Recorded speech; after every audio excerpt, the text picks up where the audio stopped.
Hello, everyone. Welcome to this slightly different podcast episode, a Fresh Air special. Fresh Air is sort of partnership with White Deer, so we have a lot of strong links. Obviously, you'll see my familiar friends here, the friendly faces of White Deer, who are going to be joining me today to talk about a short film we made called The Prism. The Prism was a film I wrote and directed. My friend Adam Sandy was the director of photography, and my friend Mark was the lead actor playing the character Lucas. So thanks for joining me, guys. No worries. I kind of just wanted to take this opportunity to just talk about, the sort of the creation of the prison and sort of how it all came into fruition. Well, I mean, I remember sort of coming forward to you guys with the story, and it was a story based on a character who's going through a mental health crisis, which was resonated a lot with what I was going through around that time. It was kind of interesting to be able to document those experiences in film format, and it was about how to create those feelings and let them translate into script format with a convincing character, and then how to display it to the audience so that the audience feels the same thing the character's feeling. Mm-hmm. Which was a use of lots of different interesting camera angles, set design, and even down to the sound design itself, really bringing forward those heightened feelings of anxiety, depression, and panic attacks. It was certainly was a very cheery film to be making at that time of year. But yeah, I mean, so Mark, obviously you played main character Lucas, and obviously me and Adam know of Lucas and who he is, sort of thing. But how did you kind of get into that character? Somebody who was suffering in that sort of way. Yeah, that's it's a tough question always to be asked about getting into the headspace of a character and finding a character. I do remember specifically on a very basic level finding the voice of Lucas and how he spoke, and that was quite normally, I think, like traveling in the car and just chatting as him, as who this Lucas character ended up being, giving him a surname which was Lucas Cooper on my end. It just in my head, it's one of those actory things that you do in your head, but really no one else is agreed on that or anything. But it just felt like giving him a surname really added to him as an entity, and then to really get into his mental state, I think was me drawing on things that I'd experienced a few years before, when I was at school and college and uni, really. All those years of struggling to find myself and who I wanted to be, and then with being open and allowing the world to kind of influence you in order to find that version, that that person that you want to be. Kind of it was very overwhelming at times, and I think a lot of that feeling of being overwhelmed really added to it. And one of the backstories that I created was working with you as well, Al, was the idea that his dad had passed away, which had really affected his university education. I think he quit uni in the end, was the backstory, and that kind of took him from this height of where he wanted to end up, which was on a good track and studying and doing what he wanted to do, and then that all overwhelming him when his dad passed away, and then him just kind of giving up and losing himself, and then finding someone else to be attached to in a way. I mean, it's maybe not the healthiest way to look at it, because you should find your own inner inner ability to be comfortable within your own presence and things. But Lucas definitely needed, I think, someone to feel close to and attached to, which is how it turns out with Ola, who played Hayley. Just finding someone that added a new spark and something different in life. So that's kind of all the things that summed up the characterization. Yeah, and like I say, sort of you brought a lot of life to that character, and I mean, from memory, what were the most challenging scenes of the ones you did? It's got to be the bedroom scene. Do you want to elaborate on that, Mark? Just to say what the bedroom scene was.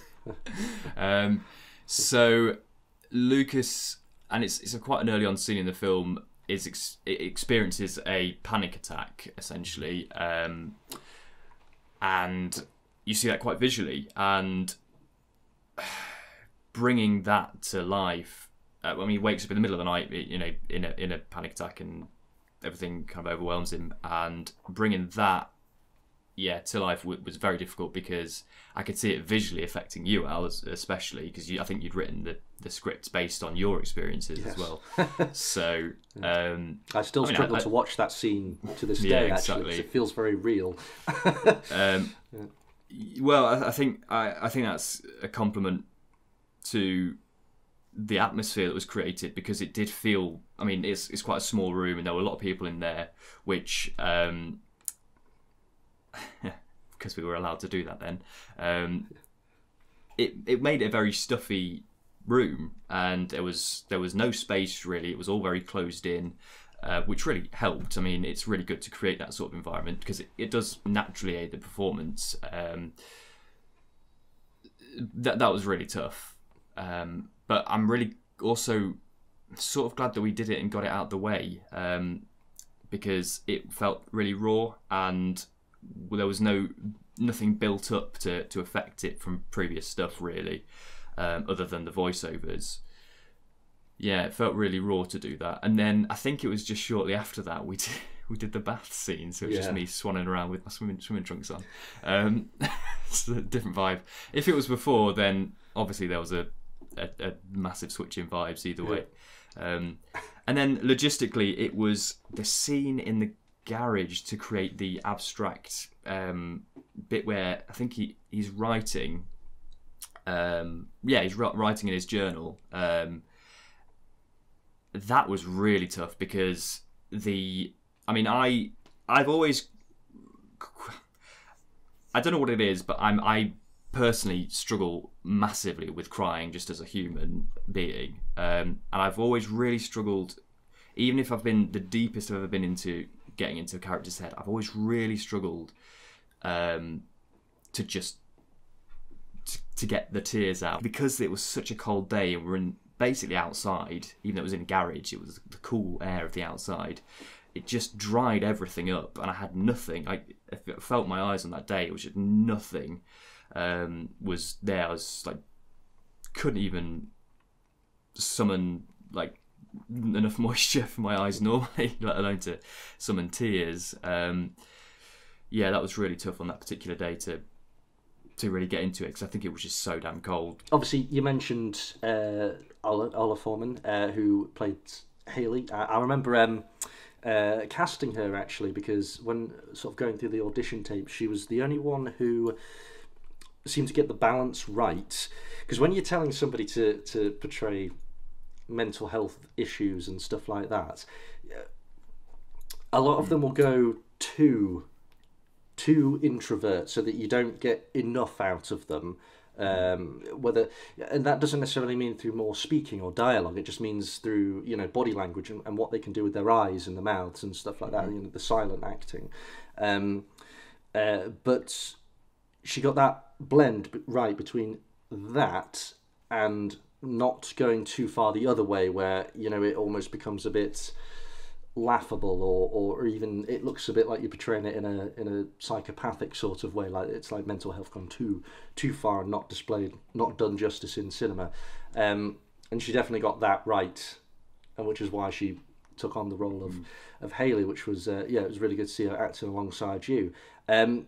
As a co-star, I sort of felt that the chemistry you guys had on set was great, and it really complemented kind of the overall story. And whilst yes, maybe it's not right to say that Lucas needed somebody else to recover from his own internal turmoil, because you're right, everyone should kind of has to work through it themselves. But to have that kind of person there who was going through the exact same thing,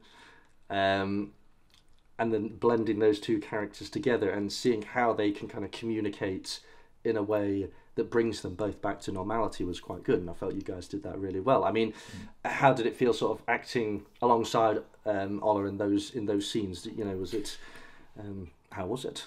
Well, yeah, I mean, I remember when you first showed me her audition, and I completely agree. Like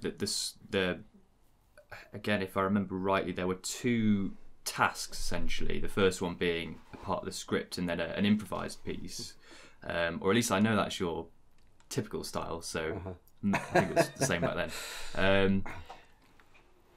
It was I think the uncertainty of what she brought to Hayley, in that she wasn't, like you say, too far along the spectrum with the portrayal of depression and anxiety and things. It was more a nervousness and uncertainty, which was very relatable. What she brought was extremely accurate for those for people that do have something along those lines, and you recognise it in yourself. You recognise it in people you know, as I said. So for me, it was that. It was just so natural and authentic that it made everything so much easier. And it was so strange because she was Hayley, really. Like, she isn't. She's a very different person, very bubbly and not at all like Hayley herself. But she became Hayley so easily. So yeah, so obviously we had the great actors working on those parts. Adam, sorry to leave you in the dark there for so long, but now of course we need to talk about cinematography and the masterminds behind that side of it. Obviously, me and you we talked about how we kind of wanted to set up those very sort of intricate and quite complex scenes in many ways, and really getting that visual element behind the feelings of the character. So it was a case of how do we make these shots, and how do we make these scenes and sets really reflect what Lucas is feeling in those moments. And I'm sure you've got your own take on this, which feel free to elaborate. Yeah, I think we did a lot of chatting about how we could actually visually display all of this that you wrote into the script, and just how I think quite early on we decided to go kind of like the abstract route, and knowing that we wanted to create the world that you see when you're kind of in that way of thinking, and the depression has kind of taken hold, and you don't see the world in a normal way.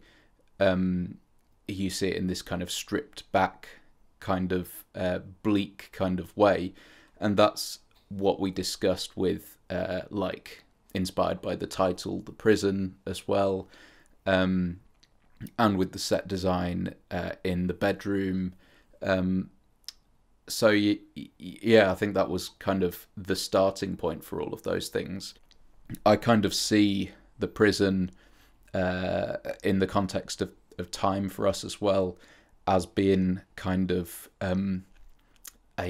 just a tester version for them, what we went on to do with Conviction Without Remorse, which was pretty much our next biggish kind of project after this. So I can kind of draw a lot of similarities between what we trialed in this, I think, and learnt from, and then what we took into Conviction Without Remorse as well. But aside from just those, the kind of the rooms that needed to be actual sets, like the bedroom, then we expanded that out further to be like the underwater in the bath bit, and all of these abstract bits that were kind of things that maybe were playing out inside the character's head, and like the garage that Mark was saying about earlier,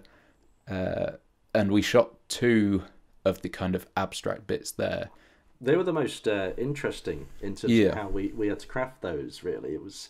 I remember being awkward and saying to you, "Well, I want one that is like really bright white with lots of things hanging around, lots of sheets, and to sort of create that feeling of insomnia in one of those scenes. And the other one kind of needed to be the exact opposite, nice and dark and very closed in, as if it's like the final light is going out in Lucas's life, sort of thing." So then I say to you, "Where are we shooting these two things?" And then you say the exact same place. Yeah. And we've got half an hour to change it over between very bright and very dark. But yeah, it was. That's one of the areas I think that then we took on in Conviction Without Remorse, the kind of the set build nature of what we did, and I think like we could have maybe gone a bit further and pushed it a bit further in the prison. But that's definitely then what we went on to do.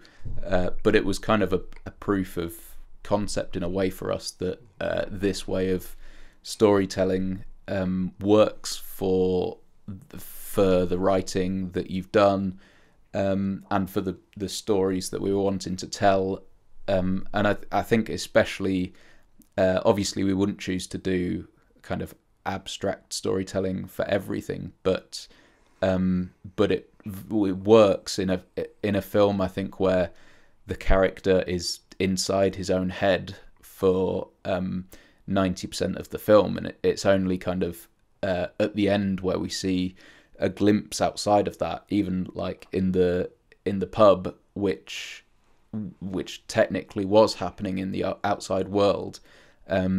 But the choice to not have any extras in the background and have kind of a completely empty room, we didn't need to do much of a set build there, but we tried to consciously think about all of those kind of things and creating just a stripped back world to tell quite a very personal story.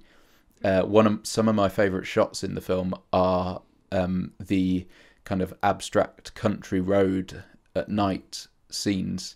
I think there's some really impactful kind of things there, and I kind of like how it just jumps out of nowhere and goes into that area of his brain, and stylistically I quite like it. So yeah, I think that's maybe one of the easier kind of set pieces that we did. I remember you saying as well, sorry to jump in, Al, That's all right.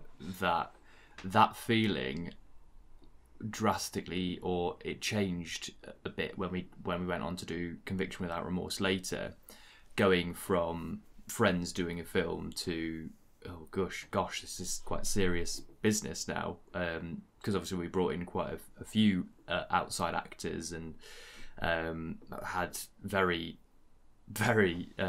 good locations to use, which were kind of beyond what we could rope together as from our normal lives. But I would definitely agree that it was one of the strengths of the film is that everyone was I think everyone respected the writing and respected the subject matter. So even though we could joke around and keep it a nice set to be on, it was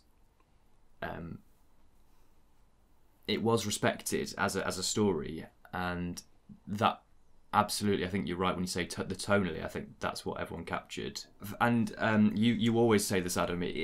This film, I think GBT as well, the film before, they act as timestamps for our careers, and we can always go back and look at them and say, well, for the time, we're all very proud.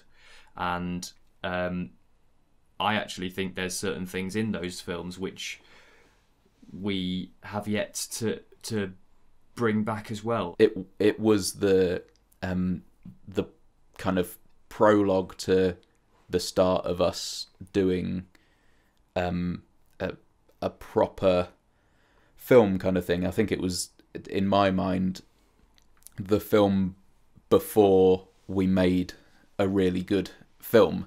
I mean, I'm sort of thinking about it in what did I learn from making this film? So what were the kind of like takeaways I can take from this film, and I think kind of what stands out to me the most is I think I can walk away from that saying that I'm very much taken out of doing that kind of like that drama genre now. That sort of, you know, where it's quite personable drama, where it's about an experience that's quite real to an individual and dramatized. I think I'm glad I did it. It was necessary for me to do it at the time. And I really enjoyed working on the project, but it was kind of like it was something I needed to do. But now I think I've turned the page, and I'm so happy it's in the bank now, and what it led on to afterwards. But I don't think I could ever go back to a film like that. I think a really close to heart. Yeah, yeah. I think it kind of needs to be detached. It needs to be more someone else's story. Yes, exactly. I was gonna ask you about that. How did it feel, as it was quite a personal story? How did it feel seeing other people bring it to life? Because obviously it came. Obviously, all of the films that you write come from your head, but not all of them are maybe as personal as this one. Just maybe have elements of personal experience in. But how did it feel, Mark, acting out the personal things and me capturing and Ola acting as well and all of these things? How did it feel getting other people's stamp on your something that's personal to you? Well, I mean, that was it. Yeah, I think it was a real strength of everyone being involved in that film was the fact that it was kind of. I can go back and watch it, and one of the reasons I don't go back and watch it now is because it feels very real to me. Like it's sort of brought to life through the acting, through the cinematography, and to have something so real in that sense, it was a personal masterpiece from my point of view, because it has perfectly captured what I feel, and in particular in that first half of the film. You know, those moments. The second half is slightly different, where it's kind of it moves more into kind of like a bit of a love story. That obviously wasn't part of my experience. It was just one way I thought of it could be an escape from that experience. But yeah, I think it was really strong to see all that coming together, and actually the empathy and understanding of everyone on set of what it was I kind of was trying to go for with everything. Yeah, it was quite heartwarming to see it all brought to life. And I think, yeah, that's definitely one of the real strengths of the film. Definitely. Well, I think it's not a unique experience that you were telling. True. I think we all had our own elements to bring to it. And like Lucas and Hayley in the film, kind of seeing each other and realising that, there's someone else here that's got that. I think, in a way, the experience of making the film was that for us kind of thing, like coming together and hitting it in the way that you intended to hit it, and obviously some of that was down to the empathy and the tone that you set, but also like we've all had these kind of experiences, so we didn't have to try hard to find them. They're pretty much in everyone's heads, in every creative person at least heads, and everyone really. So hence the message at the end of the film, as we slowly pan away from Lucas and Hayley and everyone else fades in all around, you start seeing real people coming to life, and this cacophony of voices, all with all these worries going on in everyone's head. And I guess that is one of the real messages of the film is you're never alone in these situations, because everyone in some capacity and varying severities is feeling something similar. It's just part of the human condition, you know. I get that. What about on a, because obviously me and Adam have talked quite a bit about our how we got into it. Obviously you discussed that it is quite a personal thing for the stuff that you've experienced, El. But from strictly from a learning point of view, what would you do differently now? I think from the very start, even from like writing as well. Yeah, for sure. From the writing in particular to start with, and obviously you guys know this because I've talked about this, and I think the mistake that I made with the film was going for split genres.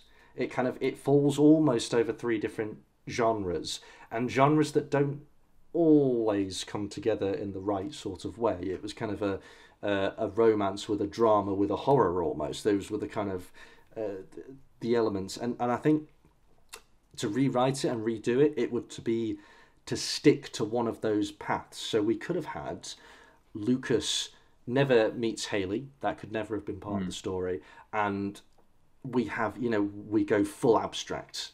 We do 10 minutes of how do we depict anxiety, panic attacks, depression in a way where Lucas is by himself and he's going through this, and potentially it has quite a bleak ending with maybe a faint light in the background perhaps, but nothing really that solidifies it's going to be a happy story. Or I would have gone the other way. I would have sort of maybe stripped right back on the abstract stuff and gone more into the drama romance side, where it is about a guy, an everyday guy who's struggling with life.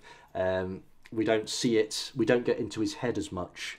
We just kind of get the impression that, and then he meets a girl, and they both find they're going through the same experience. I probably would have kept in the fact that it is like they are the only two people in the world kind of idea, and that would have been the sort of selling point there. But I think in hindsight, would have stuck to one path and gone down it rather than trying to get them all in both. That'd be my feeling on it. I think just surely based on experiences since making it, I think I probably would be more able to create a more authentic character myself, because of just no strangers to the fact that literally several months after, it was a very tough time in my life. It's something I would visit again, because you can never finish that story, because it is the message of the film is like mental health. So yeah, I could definitely revisit it, and it might be something that you could revisit every year and just see where you're at with things, and maybe tell the story slightly differently and make it a continuation, because you really could. But I don't think I don't know. I don't know as if I could do anything differently other than sheer knowledge of what it is to be a human would affect the performance. So yeah, it's something I would revisit, but I don't know. It would be a surprise if we did do it. Yeah. To discover everything again, basically. I think that kind of sums up what the film felt like. Just that we were very open to just doing it and getting on with it and trying it and making it happen, and we threw a lot of that kind of enthusiasm at it to make it happen, and there's many things technically that I'd do differently, but just because we just had to make it happen, we just went with it, kind of thing. And I think that informed us on the next thing to try and be a bit more technically sound and everything. But yeah, it was a great experience to just do it and see how we got on, and as a technical exercise that brought us more together. I don't think you could ask for a better project really at that time. That's good. I think that's a good note to end on, guys. Well, thank you very much, both of you, for participating in this. Mark Wisdom, Adam Pleasure. Sandy, my partners in crime. So what I'll leave it with now is The Prison will be available on YouTube. There'll be a link in the description below that you'll be able to click on to go and watch that film. Feel free to like, subscribe, comment, whatever you feel like doing. And I think we can say as a team we hope you enjoy it.